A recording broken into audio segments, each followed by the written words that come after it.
দেবী সরস্বতী পৃথিবীতে কতদিন নদী হয়েছিলেন?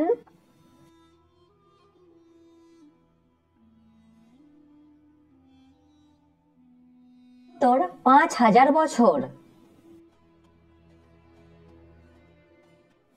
দেবী সরস্বতী কোন কোন মূর্তিতে পূজিত হন?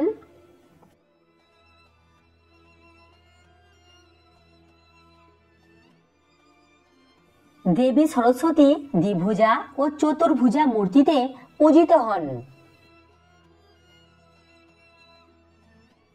আপনি কি জানেন দেবী সরস্বতী কোথায় বাস করেন?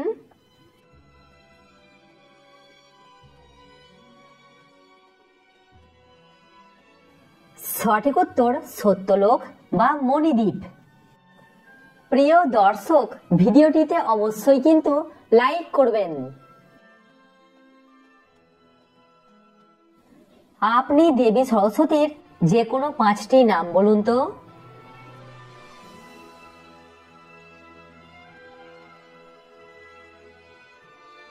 সারদা, ইলা, শতরূপা, ভারতী ও বীণাপাণি।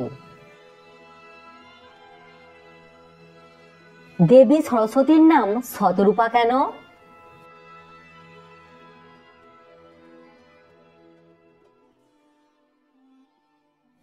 দেবী সরস্বতী বিভিন্ন রূপ ধারণ করতে পারেন বলে তার নাম শতরূপা। দর্শক, সাবস্ক্রাইব করে আমাদের পাশে থাকুন। দেবী সরস্বতীকে বাগদেবী নামটা কে দিয়েছিলেন?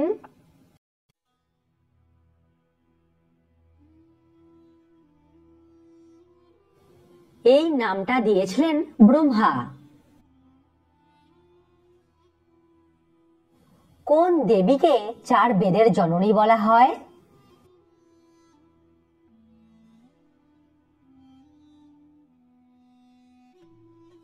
দেবী সরস্বতীকে বলা হয় 4 বেদের জননী।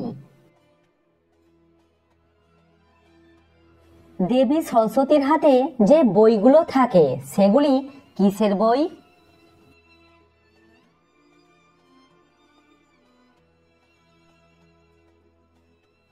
দেবী সরস্বতীর হাতে থাকা বইগুলো হলো বেদ। কোন তিথিতে দেবী সরস্বতীর পুজো করা হয়?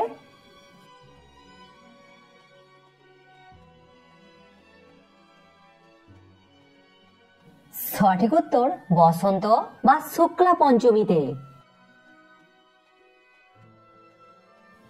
দেবী রূপে সরস্বতীর উল্লেখ প্রথম কোথায় পাওয়া গিয়েছিল?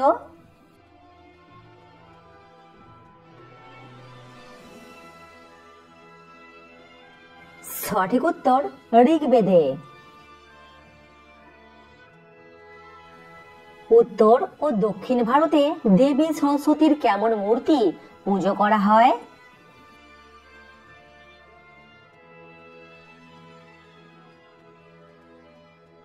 ময়ূরবাহনা চতুর্ভুজা মূর্তি।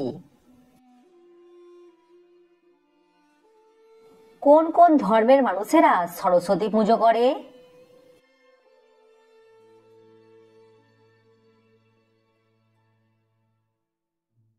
সঠিক উত্তর হিন্দু, জৈন এবং বৌদ্ধ। দেবী সরস্বতীর কেমন ছবি বাড়িতে রাখলে বাড়ির উন্নতি হয়?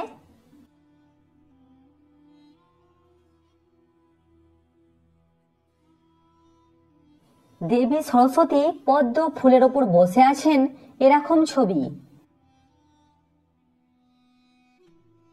দেবীর হাতের বীণা কিসের প্রতীক?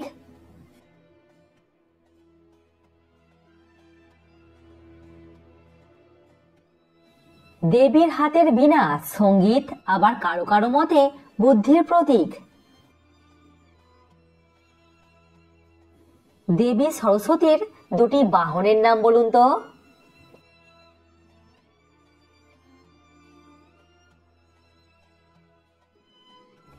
রাজহংস, ময়ূর, আবার কিছু কিছু জায়গাতে সাপ, ড্রাগন বা সিংহ।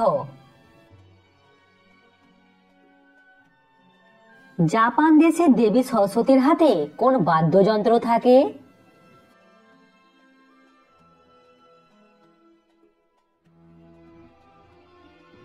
বিওয়া বা ঐতিহ্যবাহী জাপানি বাঁশি। ভারতের কোন কোন রাজ্যতে সরস্বতী পুজোর দিন ঘুড়ি ওড়ানো হয়?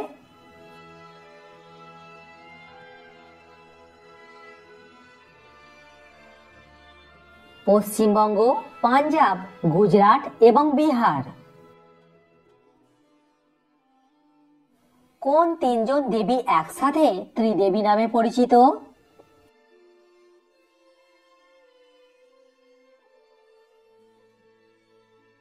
দেবী সরস্বতী, লক্ষ্মী এবং পার্বতী এই তিনজন দেবী একসাথে ত্রিদেবী নামে পরিচিত। সরস্বতী পুজোর আগের দিন নিরামিষ খেতে হয় কেন?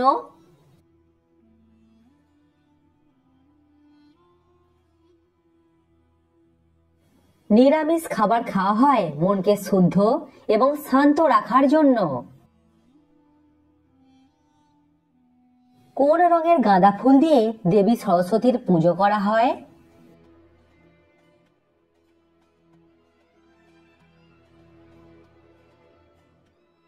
সব রঙের গাঁদা ফুল দিয়েই দেবীর পুজো করা হয়, কিন্তু দেবীর প্রিয় বাসন্তী রঙের গাঁদা ফুল। দেবী সরস্বতী বিদ্যা ছাড়া আর কিসের দেবী?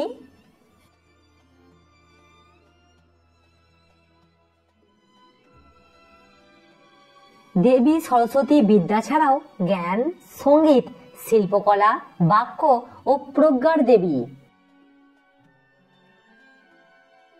জাপান দেশে দেবী সরস্বতীর বাহন কি?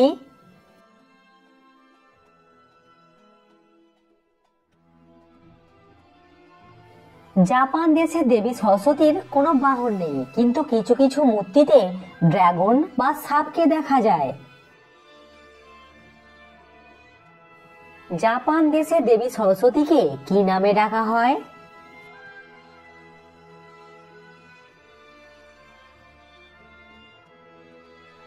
সঠিক উত্তর বেনজাইতেন। সরস্বতী পুজোর দিন কাঁচা হলুদ দিয়ে স্নান করতে হয় কেন?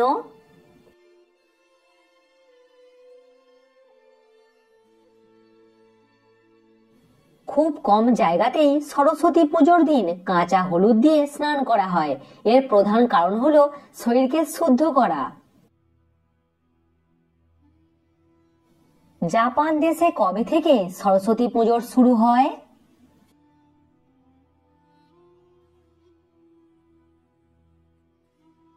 জাপান দেশে ষষ্ঠ ও অষ্টম শতাব্দীর মধ্যে থেকে সরস্বতী পুজোর শুরু হয়।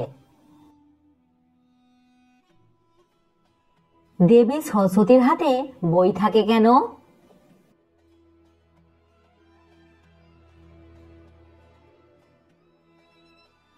দেবী সরস্বতী হলেন জ্ঞান ও বিদ্যার দেবী, তাই জ্ঞান ও বিদ্যার প্রতীক হিসাবে দেবীর হাতে বেদ থাকে। দেবী সরস্বতীর 4 হাত কিসের প্রতীক?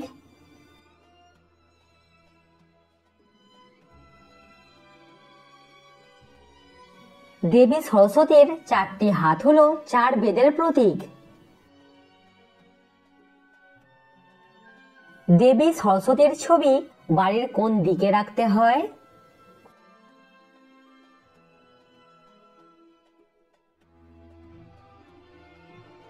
দেবী সরস্বতীর ছবি সবসময় বাড়ির উত্তর দিকে না হলে উত্তর পূর্ব দিকে রাখবেন। সরস্বতী কথাটির মানে কি?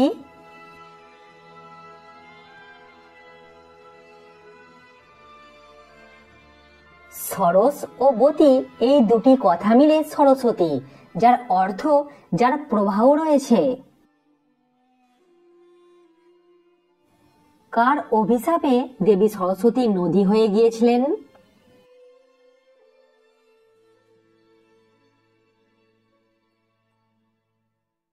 দেবী গঙ্গার অভিশাপে দেবী সরস্বতী নদী হয়ে গিয়েছিলেন।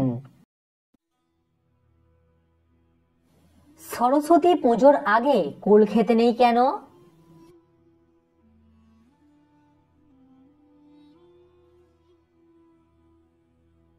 বৈজ্ঞানিক কারণ হলো সরস্বতী পুজোর আগে কুল ভালোভাবে পাকে না, তাই পুজোর আগে কুল খেতে বারণ করা হয়। দেবী সরস্বতীর পুজোতে বাসন্তী রঙের গাঁদা ফুলের মালা লাগে কেন?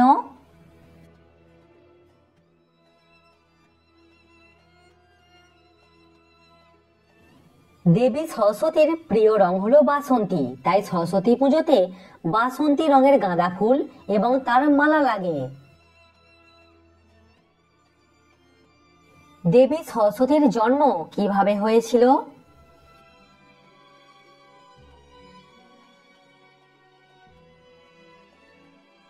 এক্ষেত্রে অনেকগুলি মত আছে, তার মধ্যে দুটি হলো, এক, দেবী সরস্বতীর জন্ম হয়েছিল ব্রহ্মার মুখগহ্বর থেকে, আর দুই, দেবী সরস্বতী মহাদেব ও পার্বতীর মেয়ে।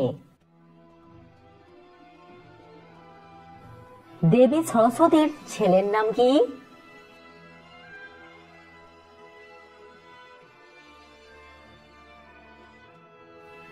বাংলা উইকিপিডিয়া অনুযায়ী নারদ। দেবী সরস্বতীর হাতের বীণাটির নাম কি?